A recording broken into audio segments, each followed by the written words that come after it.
Hey everyone, welcome to my channel, Undercover Comics, coming to you from Seoul, South Korea. This is my brand new series, Comic Book Titans. In this show, I bridge the gap between creator and speculation. So I'll catalog and compare raw sales data of entire comic runs to help you figure out which creators give you the best ROI. So please like, subscribe, and I hope you enjoy. Today's head-to-head matchup, Venom by Donny Cates and The Immortal Hulk by Ewing.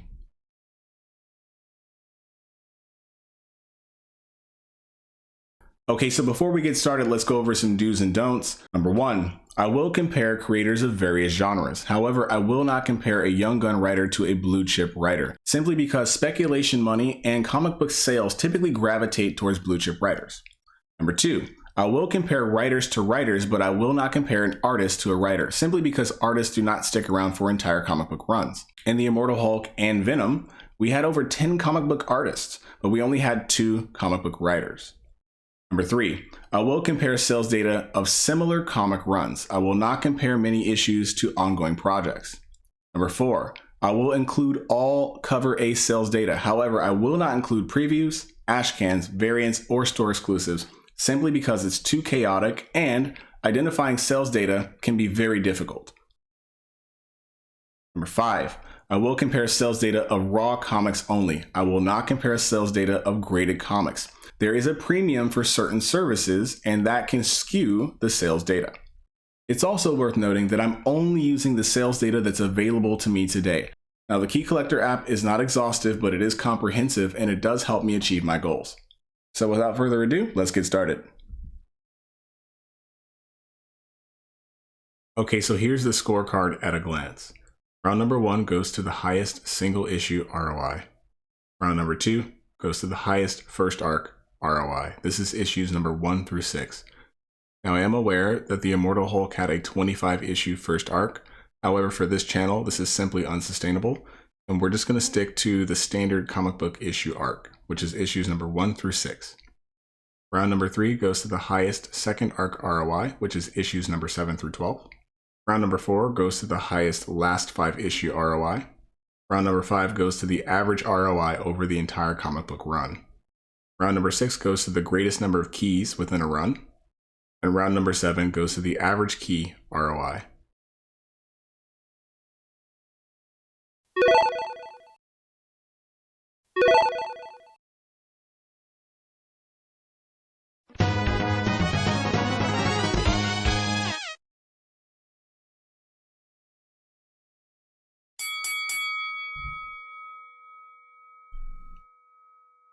Round number 1 goes to the highest single issue ROI. We have the Immortal Hulk number 1 and Venom number 3. The Immortal Hulk number 1 has the first full appearance of Jackie McGee, who is later revealed to have powers, while Venom number 3 has the first full appearance of Null. Both of these issues had excellent returns on investment. The Immortal Hulk number 1 has a high raw sale of $50. Venom number 3 has a high raw sale of $150. This constitutes a 902% return on investment for Immortal Hulk number 1 and a 3,659% return on investment for issue number 3 of Venom. Now, the $1 difference in cover price is simply because Marvel first issues start at $4.99, and then every subsequent issue drops to $3.99. So that's issues 2 through Infinity will drop to $3.99, with the exception of milestone issues such as 25, 50, 75, 100, 200, etc. But even at the lower cover price, Venom is still swinging for the fences and taking round number 1 by storm.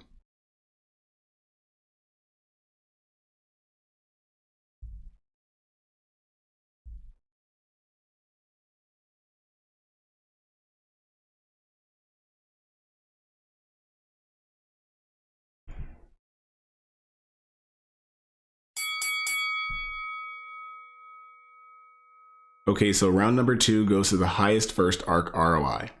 This includes issues 1 through 6 from both series.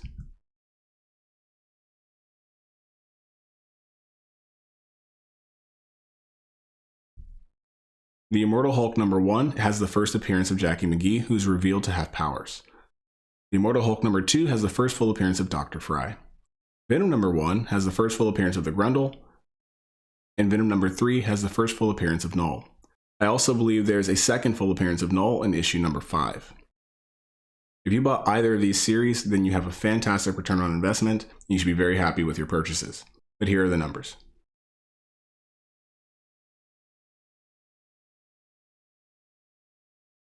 The first arc of the Immortal Hulk has an average return on investment of 610%. The first arc of Venom has an average return on investment of 854%. Venom's average ROI is obviously heavily skewed by Venom number 3, which allows it to take the win and secure round number 2.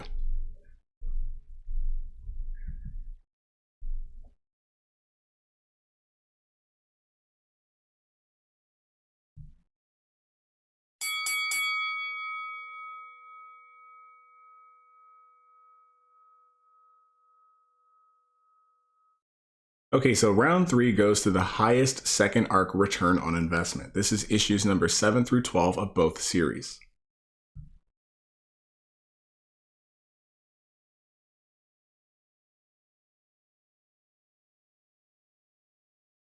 So the Immortal Hulk had a fantastic second arc.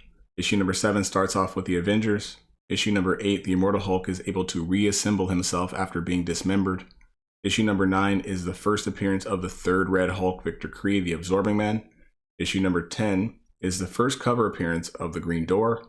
Issue number 11 is the Stan Lee cover. Issue number 12 is the first full appearance of the One Below All. This arc was very engaging and the storyline was fantastic.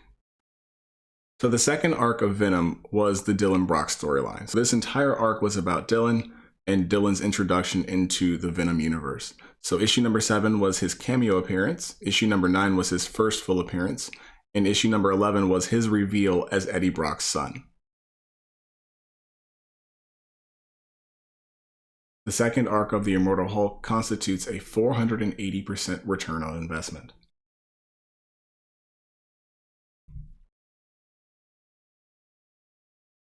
The second arc of Venom constitutes a 443% return on investment. Now keep in mind that Venom number 7 and Venom number 9 have been on an absolute tear lately. Issue number 200 has made Dylan Brock a very important key figure, and I'm fairly confident that the Immortal Hulk will be surpassed by Venom in the next couple of months. So keep an eye on these numbers, but as it stands, the Immortal Hulk will take round number 3.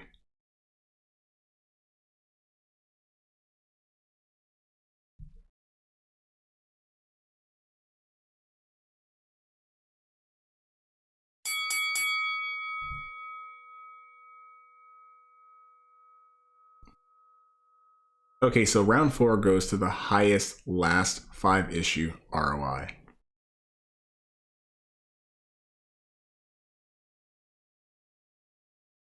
Okay, so this includes the Immortal Hulk number 44 through 48, and Venom's number 31 through 35, or Legacy number 200. So here are the returns on investment. The Immortal Hulk at minus 4.76%, and Venom at minus 44.89%. So keep in mind these numbers are totally normal. However, Venom number 3 had 3 things working against it. Number 1, the King in Black series was running concurrently. Number 2, a lot of people simply weren't impressed with Virus or Codex. And number 3, Venom 200 is a $10 book and is still in price discovery. And I project Venom number 200 will experience extreme volatility in the months ahead. So you might want to keep track of those sales as Ron V and Al Ewing take over the series. I think Ron V is criminally underrated, and I think that their involvement will change the price of this book. Now keep in mind the Immortal Hulk series is not finished. There are 2 issues left. This means that issues number 44 and 45 will be removed and issues number 49 and 50 will replace them. This is significant because issue number 45 is the first reveal of Jackie's powers.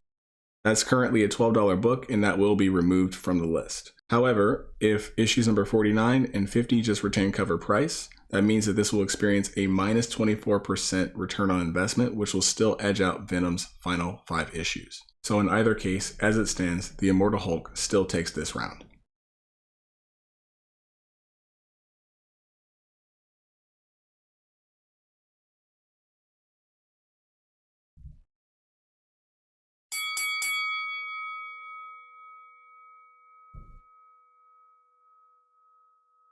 Okay, so round number 5 goes to the highest average return on investment over the comic book run.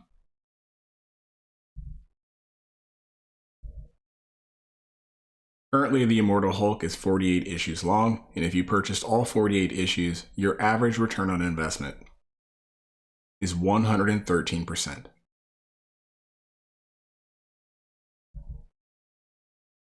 Venom's entire run was 35 issues, and if you purchased all 35 issues, your average return on investment would be 200%.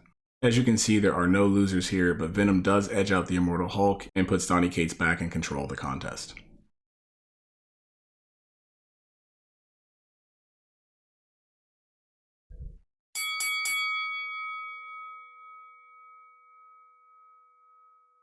Okay, so round number 6 goes to the greatest number of keys over the comic book run.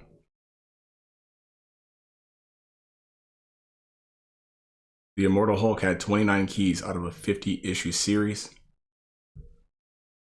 which constitutes 58% of the run.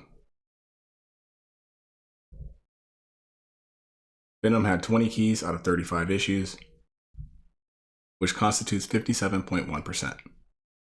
The Immortal Hulk had the highest percentage of keys and thus takes this round.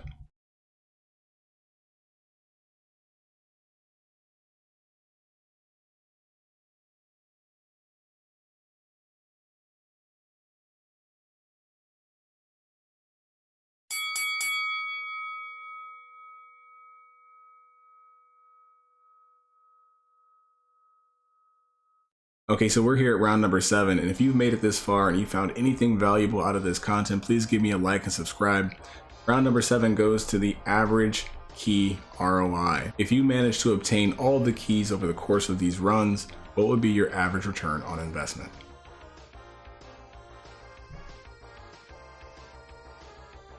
The Immortal Hulk constitutes a 260% return on investment for your keys.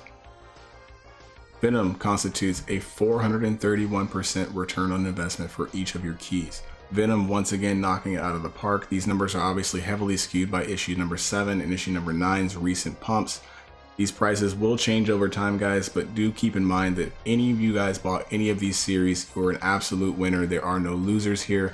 It is very safe to say that Al Ewing and Donny Cates are both very safe investments if you are a speculator in the comic book industry. So I hope you guys really enjoyed this. But this means that Donny Cates takes the W and becomes the first champion of the comic book Titans. Hope you guys enjoyed.